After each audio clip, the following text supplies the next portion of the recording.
Pourquoi se fixer des objectifs? Pourquoi on devrait se fixer des objectifs? Selon moi, c'est le seul moyen de se connaître vraiment. La poursuite des objectifs, se fixer un cap et avancer vers ce cap, c'est le seul moyen de vraiment se connaître. Si on réfléchit bien, on passe beaucoup de temps, parfois dans chaque journée, à se poser des questions. Est-ce que je suis vraiment sur le bon chemin? Est-ce que c'est vraiment fait pour moi? Est-ce que je ne devrais pas faire différemment? Est-ce que je ne devrais pas prendre la solution A plutôt que la solution B? On se pose des tas et des tas et des tas de questions qui fondamentalement n'ont pas vraiment de réponse. Et si on changeait justement notre état d'esprit, et si on se disait finalement le choix A, le choix B, est-ce que c'est vraiment fait pour moi? Est-ce que je dois vraiment faire ça? Est-ce que je dois déménager? Est-ce que je dois pas déménager? Est-ce que je dois changer de boulot, pas changer de boulot? Est-ce que je dois me fixer plutôt cet objectif ou cet objectif? Et si j'en savais rien en fait, si je ne le savais pas, et si le seul moyen de le savoir, c'était de commencer et de m'engager à 100% vers l'atteinte de l'objectif que je définis. Si c'était le seul moyen. Parce que l'erreur qu'on fait souvent, c'est de se dire parce que je ne sais pas vraiment, parce que je ne suis pas sûr, parce que je ne sais pas vraiment ce qui est fait pour moi, j'hésite encore. Alors on attend. Alors on va se poser des questions. On va se poser des questions qui, fondamentalement, qu'on attende une semaine, 2 semaines, 1 mois, 6 mois, on n'aura pas plus la réponse. Parce que la réponse, on l'aura seulement à partir du moment où on le fait, qu'on admet qu'on n'en sait rien, qu'on admet qu'on n'est pas certain, mais que pourtant on s'engage à 100% dans cet objectif. Pourquoi ne pas fixer des objectifs, s'engager à 100%, en tirer des leçons, plutôt que de ne rien faire et au bout d'1 mois, 2 mois, 6 mois, 1 an, 2 ans, 3 ans, 4 ans, en être toujours au même point? C'est ça la force de se fixer des objectifs. C'est qu'au fur et à mesure, on se fixe des meilleurs objectifs. Au fur et à mesure, on apprend de plus en plus à se connaître. Mais il y a un problème. Il y a un problème dans le fait d'essayer d'atteindre des objectifs. Un problème qu'on rencontre tous. Juste avant de vous parler de ce problème, je vous rappelle qu'aujourd'hui, c'est le dernier jour pour accéder à mon pack premium sur les habitudes. Donc il y a les habitudes, mais il n'y a pas que ça. Il y a 3 formations qui sont disponibles dans ce pack, dont notamment ma formation Tenir ses bonnes habitudes. Ce pack, vous pouvez y accéder jusque ce soir à minuit. Ensuite, il disparaîtra. Donc après, vous pourrez toujours, si vous voulez, acheter les formations séparément ou les 3 formations ensemble, mais vous paierez 500 € de plus. Donc si ça vous intéresse, vous avez le lien dans la description, c'est valable jusque ce soir. Le problème principal, c'est de comprendre que un objectif, c'est un processus. Un objectif, c'est un processus.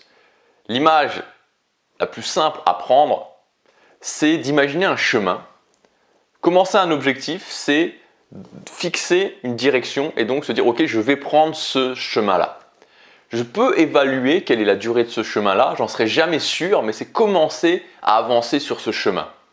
Et sur ce chemin, il va y avoir des obstacles, il va y avoir du vent, il va y avoir de la pluie, il va y avoir le froid, il va y avoir des gens sur le chemin qui vont essayer de nous distraire. Et tout ça, ça s'appelle la résistance. Tout ça, c'est la force de résistance que vous allez affronter sur ce chemin. Alors, au niveau de l'image, ça donne le vent, le froid, la pluie, les gens qui essaient de nous distraire. Au niveau réel, ça donne le doute, la peur, l'inconfort. Là aussi, les gens qui essaient de nous empêcher d'y arriver, pour notre bien ou pas pour notre bien. Mais vous allez commencer ce chemin et va y avoir de la résistance sur ce chemin. Un objectif, ce n'est pas quelque chose qui arrive d'un coup comme ça. Ce n'est pas une méthode miracle qui va nous permettre d'y arriver. Un objectif, c'est prendre un chemin. Admettre que c'est prendre un chemin, que c'est un processus et que c'est affronter de la résistance sur ce chemin. Et vous savez, il y a la fameuse phrase de Lao Tse qui est très connue, que tout le monde, peut-être pas tout le monde, mais qu'on répète régulièrement. Cette phrase de Lao Tse, c'est un chemin, même de 1000 lieues, de 1000 km pour simplifier, commence par un premier pas. Et c'est vrai, c'est extrêmement vrai. Mais c'est incomplet. Parce que oui, ça commence par un premier pas. Mais le lendemain, il faut faire un 2e pas. Et le jour d'après, il faut faire un 3e pas. Et le 4e jour, un 4e pas, un 5e pas, un 6e pas, un 7e pas. Donc la question pour atteindre un objectif, c'est dès le départ se dire ok, je ne sais pas combien de temps va durer ce chemin, j'en sais rien. Je ne sais pas combien de temps exactement va durer ce chemin, quelle est la longueur de ce chemin plutôt que le temps, quelle est la longueur de ce chemin, j'en sais rien. Je peux évaluer plus ou moins, je peux me dire il fait 50, 60 km, je pense que c'est quelque chose comme ça. Je peux l'évaluer.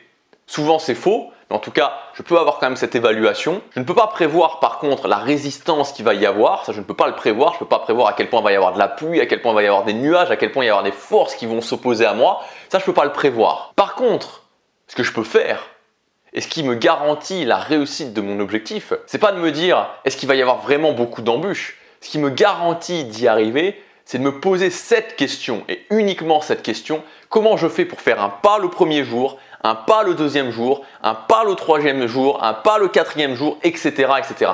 Comment je me mets, peu importe ce qui se passe, peu importe la résistance que j'affronte, peu importe mes peurs, mes doutes, mes émotions, le bruit mental, peu importe tout ça, comment je fais pour chaque jour faire un pas. À partir du moment où je suis dans cette capacité de chaque jour faire un pas, peu importe le chemin, peu importe la longueur du chemin, je vais y arriver. Je ne serai peut-être pas celui qui va y arriver le plus vite, mais je suis celui qui va y arriver dans tous les cas, celui qui tiendra dans tous les cas sur la longueur. Et c'est la base. La base, c'est d'être capable tous les jours de faire un pas. Tous les jours de faire un pas. C'est la première chose. Et ensuite, bien sûr qu'il y a d'autres éléments qui rentrent en compte. Bien sûr qu'on peut se demander ensuite, quand je suis capable de faire un pas tous les jours, est-ce que je ne pourrais pas faire 2 pas tous les jours? Ou est-ce que je ne pourrais pas ensuite faire 3 pas tous les jours? Et puis 4 pas tous les jours? Et donc pouvoir y arriver plus rapidement, réduire le temps. Bien sûr que c'est possible ensuite de dire comment je fais des pas plus grands. Mais la priorité, c'est dans la capacité chaque jour de faire un pas. Parce que si je fais 50 pas un jour et que ensuite je ne fais plus rien, je reste posé pendant 6 mois, c'est inutile, c'est complètement inutile. Premièrement, je me mets dans la capacité d'être régulier, je me mets dans la capacité de faire un pas chaque jour et ensuite, je cherche à augmenter le nombre de pas que je peux faire chaque jour. Mais ça vient seulement ensuite. Donc j'ai mon objectif, je sais que mettre en place un objectif, me fixer un objectif, ça va me permettre de mieux me connaître. Ça va me permettre d'avancer dans ma vie, dans tous les cas. Pour atteindre cet objectif, comment je fais pour faire un pas chaque jour? Comment je fais pour devenir régulier? Comment je fais pour mettre en place une habitude que je vais pouvoir faire jour après jour? Pour moi, il y a 3 points principaux. Si vous faites ça, vous gagnez. Si vous faites ça, dans tous les cas, vous gagnez.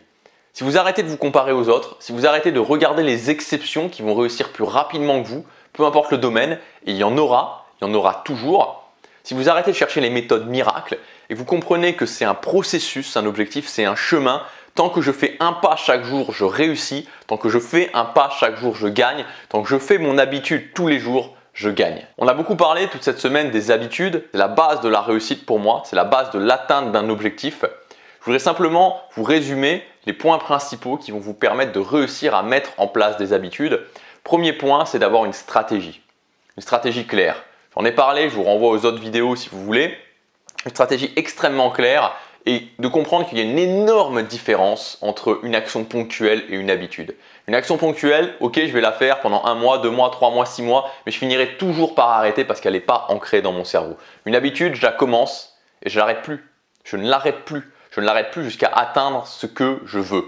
Ou alors je ne l'arrête plus parce que ça fait partie maintenant de ma vie, ça fait partie de mon nouveau lifestyle. Deuxièmement, avoir un plan précis pour les 30 premiers jours. Les 30 premiers jours sont les plus difficiles. Si vous avez un plan précis pour les 30 premiers jours, si vous savez que c'est votre priorité pendant ces 30 premiers jours et que vous savez exactement quoi faire pendant ces 30 premiers jours, vous allez beaucoup vous faciliter la tâche. Et enfin, sur la longueur, c'est de comprendre que comment je fais pour réduire le bruit mental. Comment je fais pour faire mon habitude quand il y a du bruit mental, quand j'ai des doutes, quand j'ai des peurs, quand il y a de l'inconfort, quand j'ai des questionnements, comment je fais pour avancer malgré ça. Maintenant, vous avez le choix. J'en ai parlé toute cette semaine, donc vous pouvez re-regarder toutes ces vidéos si vous voulez le faire gratuitement. Maintenant, si vous voulez avoir la méthode complète, ma méthode pour tenir ces bonnes habitudes, pour devenir régulier, vous pouvez, comme je vous le disais, accéder jusque ce soir au pack Habitudes.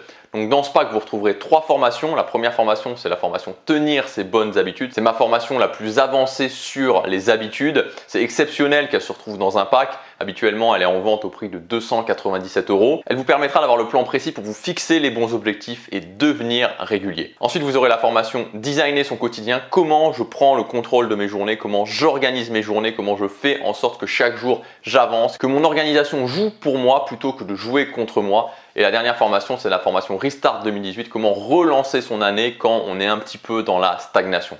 J'ai vraiment choisi de faire ce pack, donc ce gros pack, ce pack premium avec 500 € de réduction, plus de 500 € de réduction, parce que pour moi, on a un moment charnière de l'année. Maintenant, c'est vraiment le moment charnière de l'année.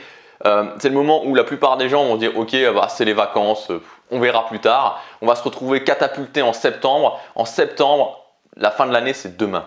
Donc, vos objectifs que vous êtes dit en début d'année, que vous vouliez atteindre à la fin de l'année, c'est maintenant que ça se passe. C'est maintenant que ça se passe et c'est pour ça que j'ai décidé de sortir ce grand pack maintenant. C'est disponible jusque ce soir minuit, ensuite ça disparaît. Je vous dis à demain, passez à l'action, chaque jour compte.